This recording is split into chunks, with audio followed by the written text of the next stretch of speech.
de Rabat.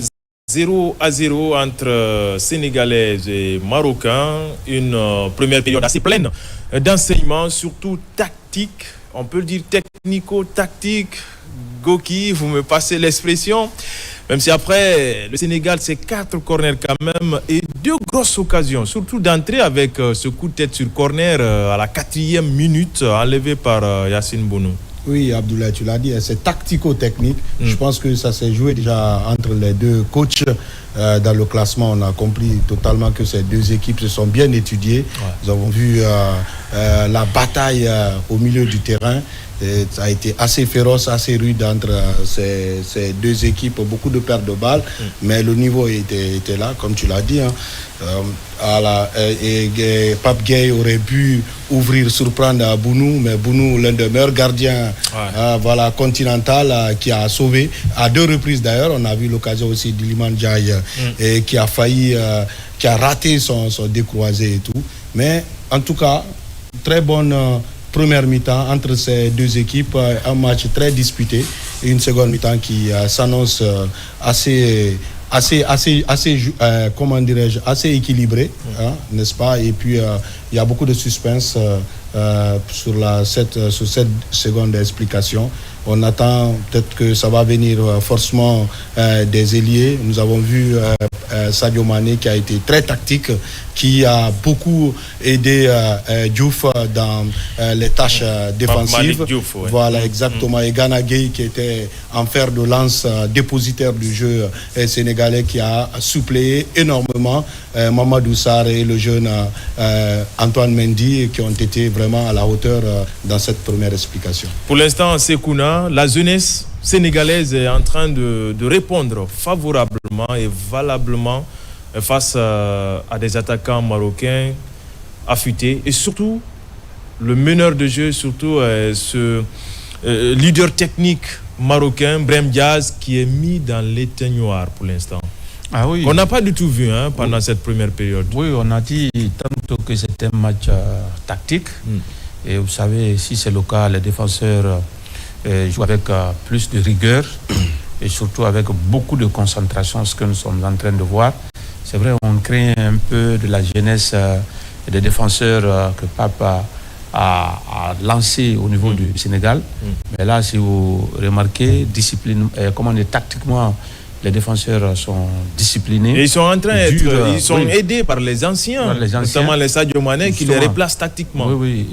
Et là, ils sont véritablement durs. Un match très enlevé, très intense. Même si, à mon avis, le Sénégal aurait pu marquer au moins un but au cours de la faute à Yacine Bounou. Première minute, oui, à Yacine, mais aussi aux attaquants, parce que Iliman Ndiaye sur ce ballon, moi je pense qu'il n'a pas pris suffisamment d'informations. La tête presque dans le guidon, comme on aime à le dire.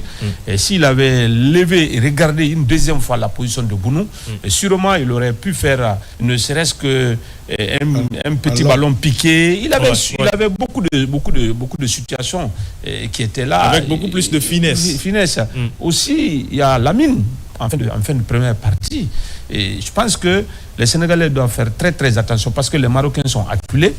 Et les Sénégalais ont réussi 2 tirs cadrés contre 0 pour les Marocains. Ça, ce sont des facteurs qu'on doit prendre en compte. Maintenant, il ne faut pas regretter un tout petit peu des occasions manquées parce que ça va très très très vite dans cette partie. Voilà, Mami, le Sénégal tient le ballon, le Sénégal domine. Voilà, en termes de statistiques par rapport à la possession de la balle, c'est 53% contre 47% pour le Maroc. 2 grosses occasions. Le Maroc joue tactiquement bien affûté. En cas de perte de balle, on reste dans sa zone. Et puis après, dans les sorties de balle, on reste très méfiant et puis mettre la pression devant. Vous avez parlé tout à l'heure de tactique et puis de technique. Moi, je vais rajouter beaucoup plus physique. On a vu les duels qui étaient gagnés par les joueurs marocains. Ils ont vraiment répondu présent. Et c'est vrai que le Maroc, pour le moment, domine avec tout ce que vous avez rappelé comme statistique.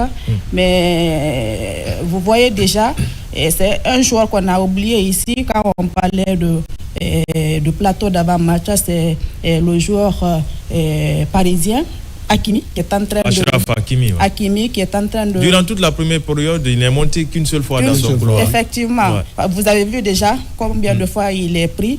Il n'était pas attendu dans cette canne-là, mais il est en train au moins de c'est vrai qu'il n'est pas... Il est pris, mais il se démerde un tout petit peu pour pouvoir servir en tout cas les attaquants. Ouais. Et en tout cas, c'est une finale à quoi on s'attendait.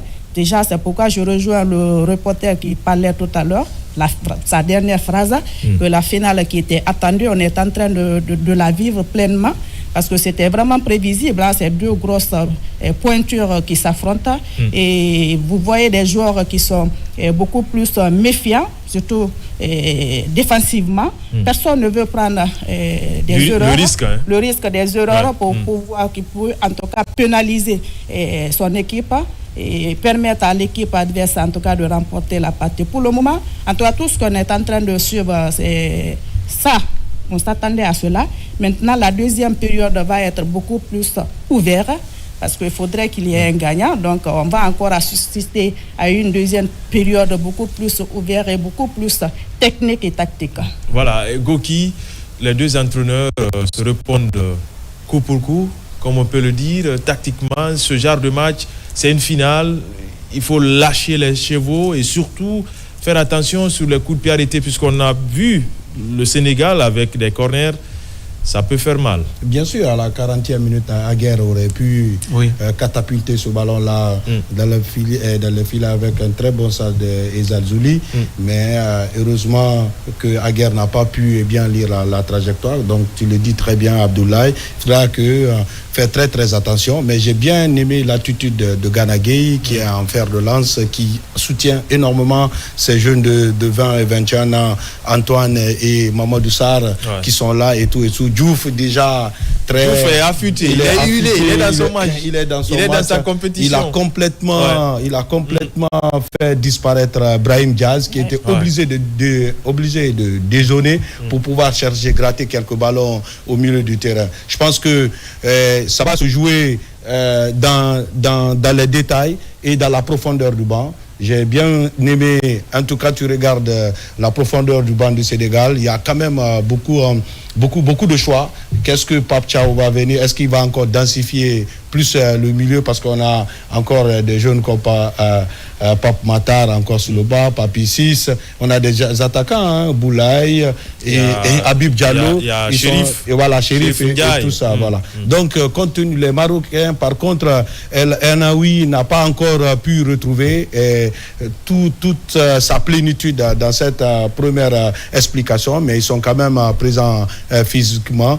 Et attention à l'expérience de Hakimi et de Mazraoui, qui peuvent créer beaucoup de surnombre pour aller inquiéter les jeunes défenseurs sénégalais. En tout cas, chapeau à Mané, qui a été vraiment tactique, qui apporte son expérience, beaucoup de replis défensifs. Et puis maintenant, il reste à voir Lamine Camara, qui aurait pu vraiment délivrer une très belle passe dans les derniers instants de cette première mi-temps, mais malheureusement. Mais le match est en train d'être joué comme on s'y attendait, à voir en tout cas entre les deux coachs-là. Ils vont peut-être mettre les bouchées doubles pour gagner cette partie. Voilà, la clé d'une telle finale, il y a de l'ambiance. Peut-être on peut dire que oui, le public marocain n'est pas tellement dedans, puisqu'il y a moins d'occasions pour les motiver, pour les stimuler, comme on peut le dire. Mais après, ce genre de match, c'est purement tactique et les détails comptent beaucoup, parlant des entraîneurs. Oui, la clé d'un tel match, comme vous l'avez dit, moi je pense que vous l'avez dit sur les détails, c'est vrai, il va falloir gérer ses émotions. Ouais. C'est ça va dans la gestion des émotions.